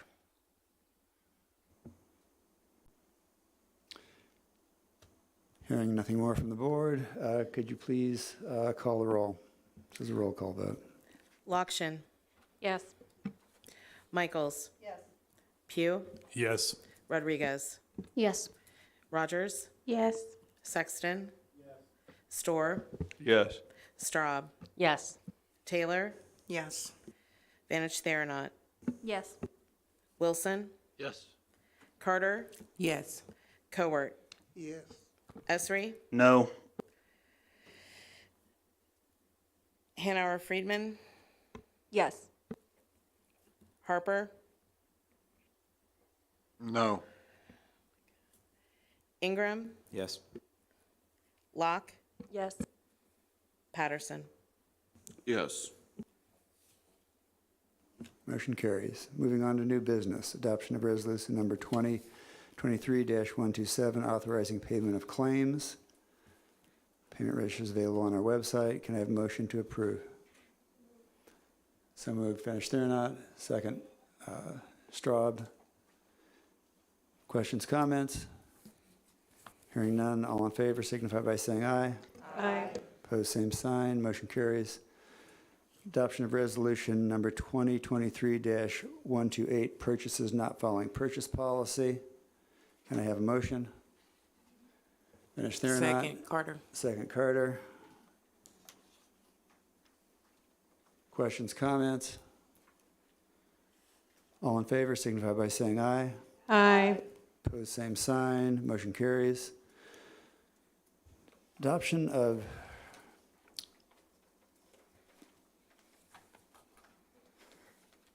resolution number 2023-129, naming the Early Childhood Education Center in, honor of Elizabeth Murphy. Thank you. Jalissa, would you like to come forward?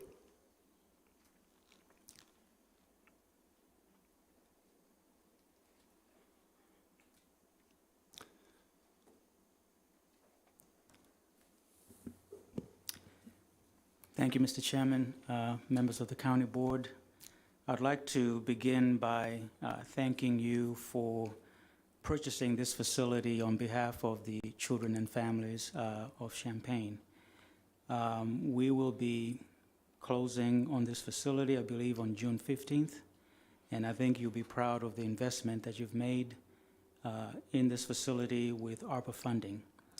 This facility will serve 8 infant toddler classrooms, which will be about 64 children. We'll have 31 staff, a reception area. It will have accessibility for individuals with disabilities. We'll have a full cooking kitchen, laundry facility, work lounge space for staff, location room for nursing families, and so forth. I did tour it last week and was very pleased with the work that's been done thus far. To speak on behalf of my departed colleague, Elizabeth Murphy, I had the privilege of working with her for about 6 years, but as you know from the resolution, she served this county, particularly the Regional Planning Commission, for 45 years. And even while she was in the hospital, her thoughts were she was constantly thinking about the Regional Planning Commission and the various initiatives that we were pursuing. But particularly for Head Start, if there's one program I know that was near and dear to Betty's heart, was Head Start. When the RPC took over the Head Start program in 1994, she worked tirelessly with the Head Start directors to ensure that our children and families have safe, decent facilities to learn from. We have, a facility in Rantoul that the Regional Planning Commission provided resources for that to be renovated. Same thing in West Champaign, and then the one on Neal Street where we're co-located with the school district right here in Urbana, as well as in Savoy. But I did speak to her daughters, and they're very grateful at the prospect of this being named after their mother. She put her heart and soul into these facilities to the point of picking the paint color, the furniture, and actually she would actually get into it with Brandy sometimes just over, paint, the different paint colors. But she was very proud of providing, again, safe, decent facilities for these children and families. And this would be a great legacy, I think, for a woman who gave a lot to this community. Thank you. I had the privilege of serving with Betty as a incoming county board member at both RPC and Labor Management Health Insurance Committee. She was a fierce advocate for children and for health benefits for folks that work for us here in Champaign County, and she will truly be missed. Thank you. Have a motion and a second. All in favor signify by saying aye. Aye. Opposed, same sign. Motion carries. Thank you. Okay, down to other business. Excuse me. I'm sorry. Lori, you've been sitting there for a long time, and I almost went past you. Approval of release of RFQ for 2023-003 for case management system consultant. Lori, could you come forward with Liz and Susan?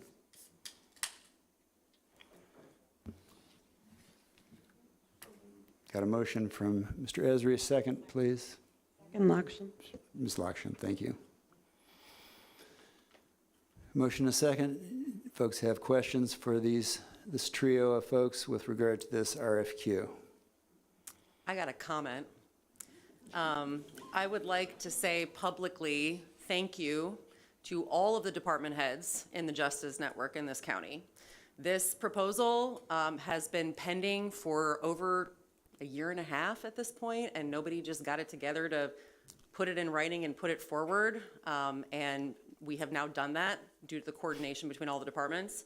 So Lori did a ton of work, Susan did a ton of work, Matt Bannock from the State's Attorney's Office gave us comments. We would not have been able to do it without Tammy's input. This was truly a group effort, and I'm glad that we are finally here putting it out to get done. It's been waiting for a long time, and I, for one, can't wait until we have a new system. I also just wanted to point out that in the memorandum, it says there's up to $15 million for the potential cost. I think we're gonna come in way lower than that. When I was just so fed up with Jano that I was replacing it myself, but that didn't work out.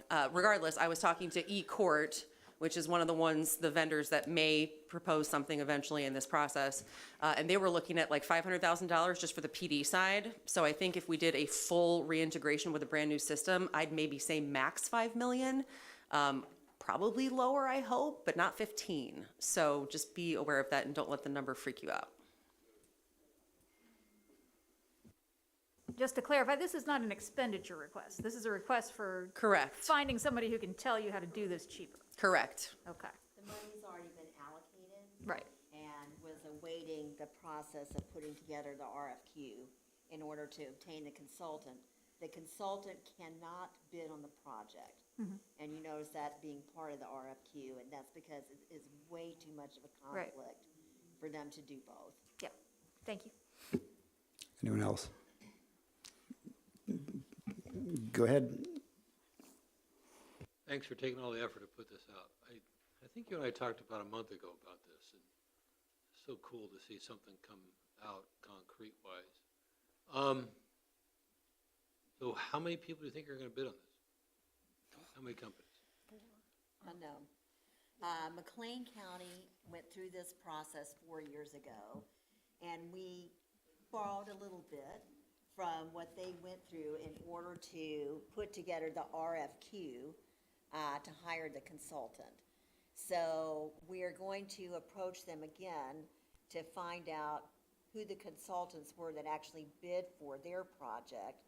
A couple are not doing this anymore, and that's the nature of consulting work. People come and go in this process. But I believe they had 7, if I'm remembering what Don Everhart told me, who's the clerk in McLean County. I hope that we have 5 to 6. I think that's a reasonable supposition. So you anticipate 5 or 6, Consultant, right. and then what's the deadline for their response? I think we said in the RFQ. June 20th. June 20th. June 20th. And then do you have, how do you choose? Is it lowest bidder or best bidder? We're Or not a there. combination of both? It's, for us, it has to be a combination. This is, you asked the same question that we went through when I was on the board. Yeah. The statute does not require us to accept the lowest bidder. The phrase is lowest responsible bidder. So that's always in our mind as we're going through this process. Lowest responsible bidder. Right. What's that? Samantha? I was saying, or the most experienced for the most reasonable price. I'm pretty sure you guys would keep that in mind. Yes. I'm pretty sure there's not that many people in the world that would consult on something like this. So we hope they all come in around the same, but you got to have the experience. They have to meet the qualifications. If you read through the RFQ, we did put a lot of requirements in for the potential vendor for this, and that's because no matter how much we spend on the ultimate replacement, if there is one, we need to make sure that we're getting what we want. And there are a lot of components to getting what we want, and it is not just data management. We run all of our financial reports through this system. We run a lot of reports through the system that are due to the Supreme Court and the AOIC by their rules. There are a lot of things that happen through this that are more than just case management. So that is a misnomer, but it's the only thing we could think of that would make some reasonable description that wouldn't be like 5,000 words. And this is a project that will do, no, case management is easier. Anyone else? Okay, hearing none. All in favor, please signify by saying aye. Aye. Opposed, same sign. Motion carries. Thank you for waiting.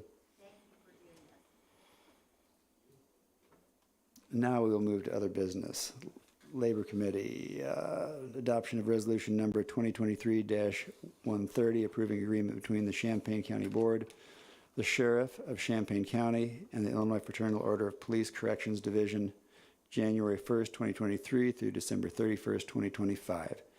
Shannon, do you want to come up in case we have specific questions?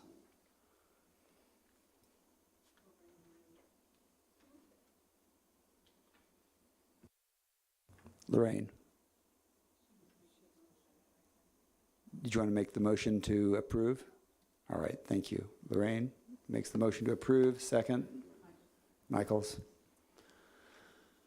Motion and a second. Does anybody have any questions for Ms. Barrett? Hearing none. Thank you again for staying through all. Jeff, did you have your arm raised? I'm getting better conditioned at this. Scratching your head. Okay, I feel better then. Thank you. I didn't miss that. Okay. All right, we have a motion and a second. All in favor signify by saying aye. Aye. Thank you. Same, okay. That's unanimous. Sorry, folks, I'm struggling here. All right. Reassignment of a fund number. I don't think George is still here, but that's pretty routine if you've looked at the paperwork. If anybody has any questions, I can certainly refer George to you. All right, down to ARPA. Kathy, did you want to come forward to just give us some updated information, please? Good evening. We've included the regular updates as far as status of projects and timeline, and then the revenues and expenditures. We do plan to meet next week to talk about where some of these projects are at as far as timeline, in case we need to be more aggressive with some for timeline and what's really possible. But plenty of the projects are in all sorts of stages, and there's so much progress for a lot of these projects that we have. And the other thing I want to mention too was as far as categories that we have on the revenue and expense projections, are general categories that you approved projects under. However, the reporting for those may be a different category to the Department of Treasury. And so, earlier was mentioned the revenue replacement of 10 million. We do currently have, out of everything that's been committed, about 8.9 million is already under revenue replacement. So just so you know where we're at on that threshold. That could change as we keep progressing with projects. And then the other thing I want to mention was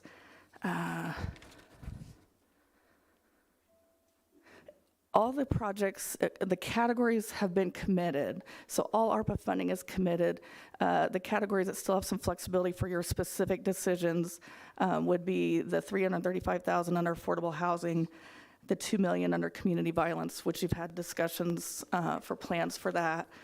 And then in county department expenses, the to be determined flex funds, pending your discussions tonight, still coming, we would be between 200 to 300,000 left for that. So I just want to let you know where we are on that. And then, we continue to just work with all the different agencies on their contracts and where they're at and the reporting and a variety of aspects. I'm happy to try to answer any questions.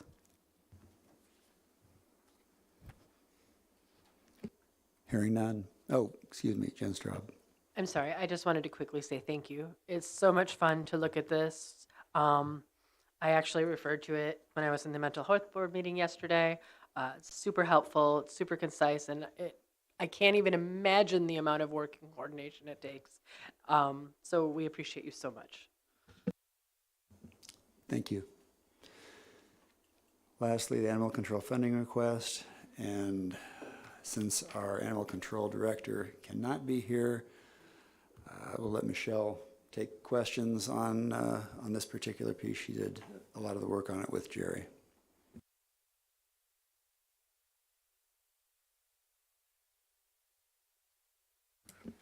I feel rude talking to the backside of half of you, so. Any questions? Yes. So it does say that this may help you recoup costs. Yes. What exactly are we looking at for that? So we have a couple different ways that money come into animal control. Well, the reason they come in is for rabies registration, and an individual pet owner can come to animal control and do it in person, or we kind of get it like through the middleman of the vet offices, which is very inconsistent and not widespread. Because it's very difficult to get us the payment. So this system would create a portal aspect for vets so that we can easily track how many rabies tags they've actually issued and then be paid per tag, which we're not getting right now.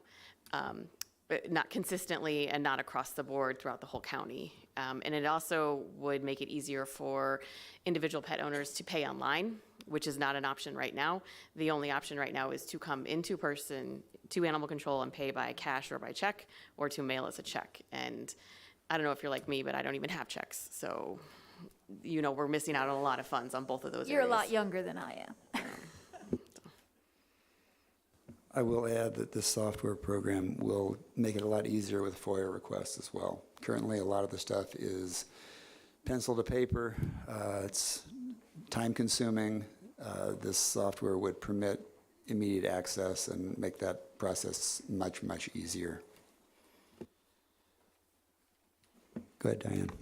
I just have a question. I thought we just put in new software not very long ago, and $35,000 a year is quite a little bit for an annual maintenance. So those are my questions. previous director did this whole RFQ process and chose a software program. The program she chose is probably perfectly fine for a vet office. It's designed for medical retention, tracking of vaccines, health issues, those kinds of things.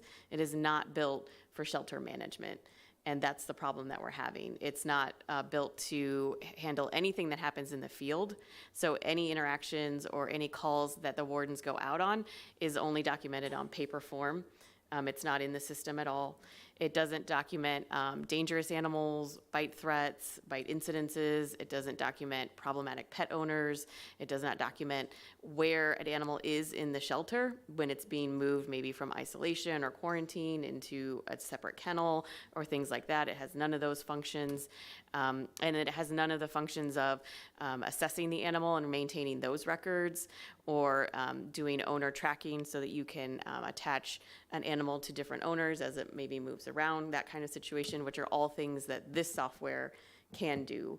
And this is also the same software that the Humane Society uses, again, just to reiterate that this software is designed to actually function as a shelter management program as opposed to a veterinary medical record program, which is what we currently have. Can I ask a follow-up, sir? Sure, go ahead. Okay. Having just purchased that other software, are there any leases or agreements that we're going to have to pay any penalties for or anything of that nature? Will we be prorated back? And I think this looks like they're wanting to do it in '23, which is this year. Yeah, so we did not, the only thing that we paid for in the previous program was microchips, and we paid about $1,800 for microchips, and then the use of the software program with the purchase of the chips is free, which I think should give you an indication of the caliber of the software then, when it doesn't even cost you money to use the software. So the answer to your question would be no, we're not like having to pay money back, or we're not losing a bunch of money that we may have invested into the previous program or the current program that we have. And then, yes, we would like to move forward with this and have it implemented by the end of the year.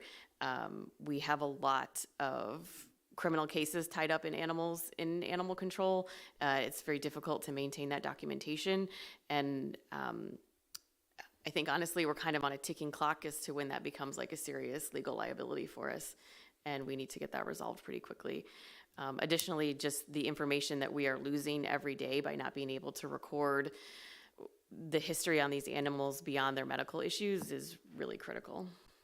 Diane, there was some money that was allocated, I think, to migrate information from the AS400 to this Pet Point plan. None of that money was used.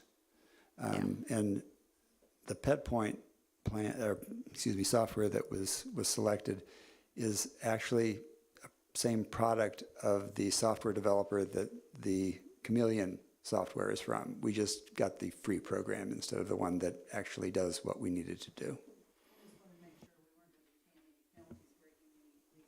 No, we will not. It's the same software manufacturer. Go ahead, Emily.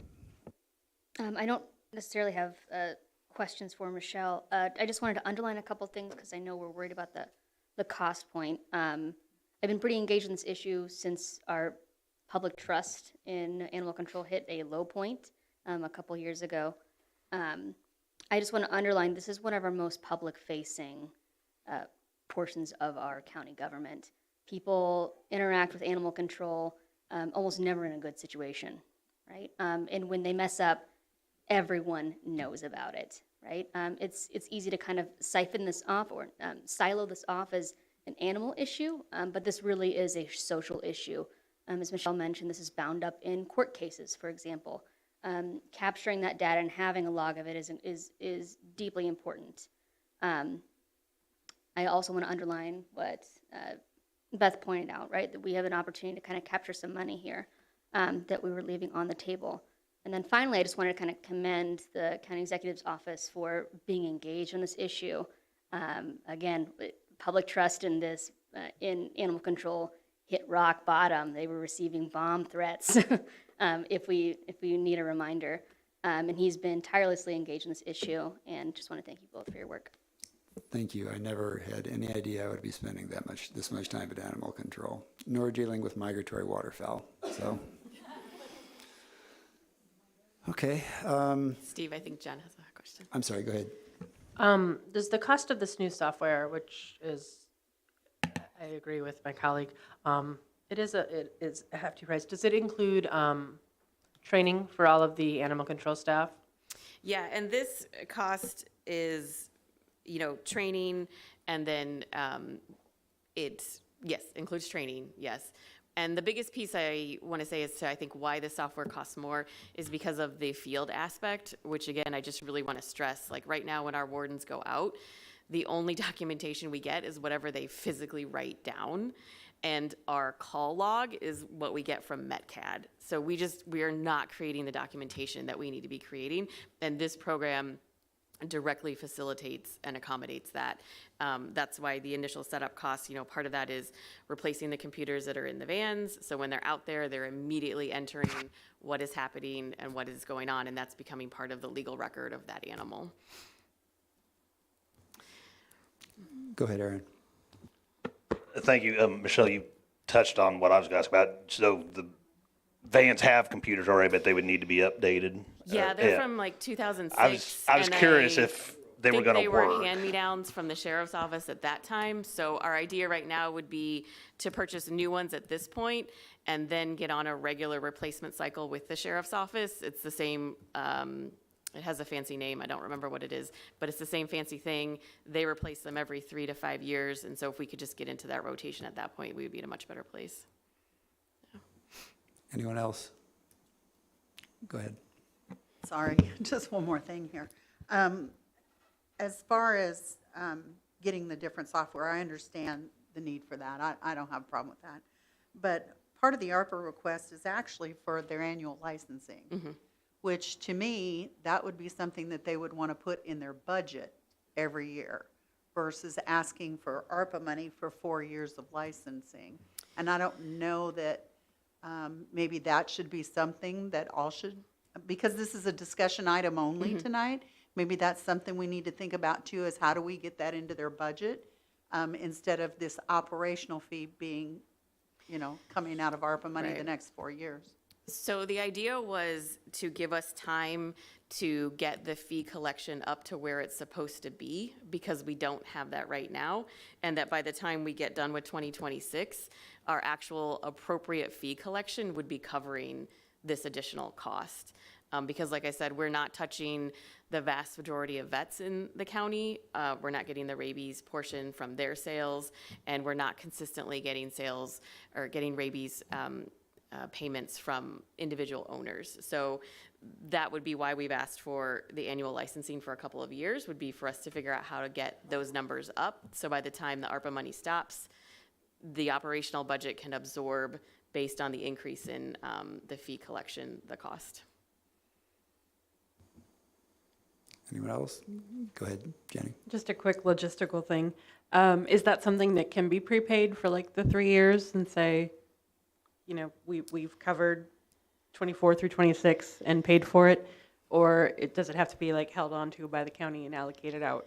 I'm gonna channel Tammy and say absolutely not. We would not prepay that. I just feel like that's her response. That would be her response. I think she would want to just continually allocate it every year within the budget and then pay it out of the budget, just in case something happens that we don't want. We don't want to have given them the money ahead of time. Yeah, I just wanted to make sure with the ARPA that we were hitting the No, deadlines. Yeah, I mean, I definitely see, and we are very cognizant of the spending it by the deadline. So, even if in 2026 maybe we're paying the bill early, that might be fine. But yeah. Leah. I don't know where to start here.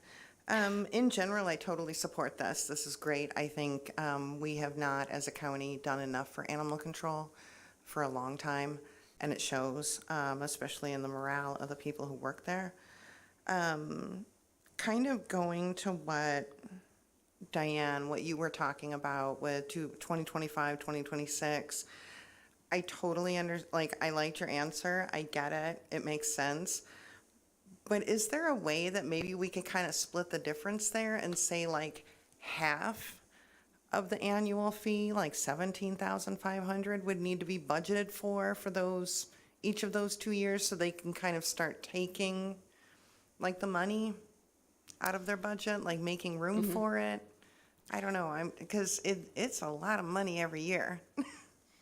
Can we do a percentage increase year over year? Could we do like, You have my interest. maybe, 75%, 50%, and then 25%? I like that. I mean, I think that's reasonable. It gives them growth.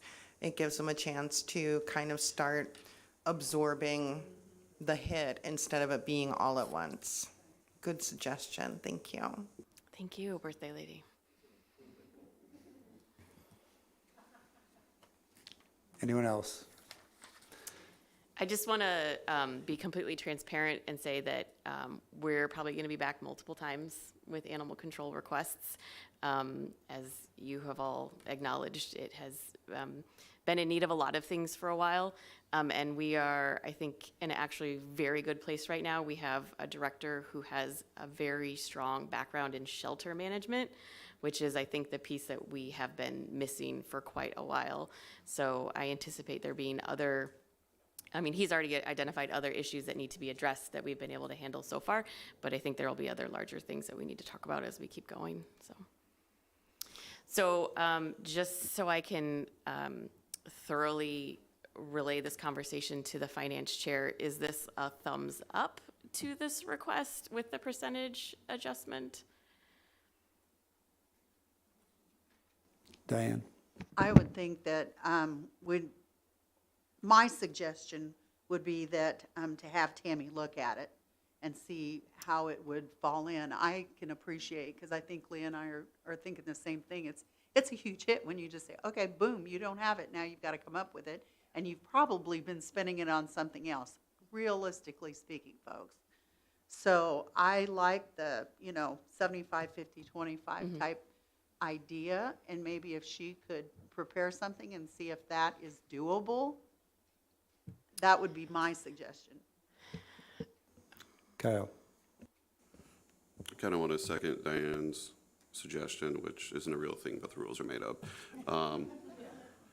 When we first started talking about the percentages, my first thought was, I don't know, I get kind of nervous talking about stuff like this when Tammy's not here. So yeah, I kind of feel the same way about that. Leah? I know that. Has a caveat. Yeah, my thumbs up has a Tammy caveat. I know we're mid-May, and I know that budgeting has already started for 2024, and that's like my only kind of Tammy worry, is like I don't want to make her like leave us.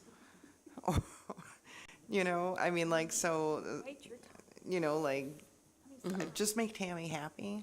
Well, first of all, the executive and I tell Tammy every day that she is the smartest, most wonderful person we ever met. So that is happening on a regular basis. I'm happy to talk with her. She knows about this proposal. I have discussed it with her. And I'm just going to guess that her response is going to be, well, Michelle, what is the fee and fine revenue increase going to be? And I can't give her a number for that. So I don't know how much of a concrete answer she's going to be able to give you in that case. I can definitely go back and talk with her about the budget and just talk in general where it lands and what kind of operational increase would look like. Just saying fines and fees don't increase at all. Like, what would we be talking about? And then we know worst case scenario, right? And we can go from there. Just to give you an idea of how much revenue I think we will be able to capture if we do get this in place. When I talked with our previous animal control director, I asked her how much money are we losing with tags in terms of not getting payment. And she said, well, between like $15,000 and $35,000. And I said, that's quite a spread. She said, yeah, well, I just don't know. I mean, I watched clerks at the office with a letter opener going through stacks of checks like this. And for every check that we get, I guarantee you we're we're losing a really significant proportion of that, so, yeah. Diane? Sorry to take up the discussion here, but maybe that's something with the new director. He can do a little homework, maybe ask some of the other counties around and see what that is. And that way you would have a better number for Tammy. And we're never going to hone it directly down, but at least we can have a good ballpark figure where we can make an honest decision when we make a vote. Well, there are a lot of moving parts that he needs to look at, but what we really need to do is get more staff in and get him out of the field and consistently in the office. And right now, unfortunately, we're just keeping things together. Go ahead. I'm running on dulce de leche for dinner. That's pretty much all I had. So the fumes of sugar are evaporating. But the thought that I had was we now have pretty dramatically increased the size that we have to service, right, through animal control, through the past county exec? Over the last few years, yeah, the scope that we have to service has increased significantly. Okay, and we're not like ending those contracts anytime. We can't be like, bye. No, we're not ending contracts. We are looking at the contracts and making sure that the contract language provides us with adequate revenue to provide the service. Mm-hmm. So the idea of having this software would allow us to increase our capacity to meet those areas. Would you say that's a possible? Yes, in the sense that it will reduce a lot of manual labor that we're already doing. And it will create much better documentation for us when we go back to these contracts and say, no, we know exactly how many calls we did in your jurisdiction. We know how much time they took. We know how many animals we had to impound. Because right now, those records aren't even very concise or accurate. And so the contract revision is our next big project. I personally feel like we're probably losing a significant amount of money. We're paying more out of our budget to cover those areas than I think the contracts bring in, is my hypothesis, and we'll see. But yeah, that's definitely on the table for the next piece that we need to do. But regardless of those contracts, like we would no longer have giant stacks of mail that it takes 2 clerks their entire week to just go through all day, every day, entering checks by hand, that kind of thing. So it will significantly reduce the types of work that our current staff have to do. Okay, well, when we revisit this, that's something I'd like to hear more about, maybe how that could help us or not help us meet that, I don't want to say unsolicited, certainly unrequested by the board, need to meet those other areas. Yeah. Anyone else? Hearing none, as we have no further, Yeah, I just sorry. wanted to say that just judging from what you've said about the software, about tracking where the animals are and whose owners they are and all that, this software would have likely prevented that Christmas Day debacle. And Absolutely. That by itself sold me on it. Yeah. Yeah. We have no further business. We are adjourned. Thank you.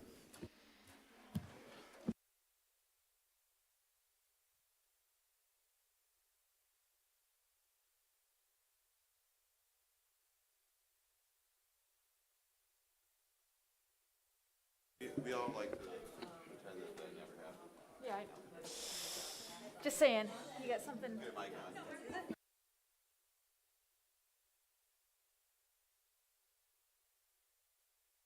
I like, do we actually help when we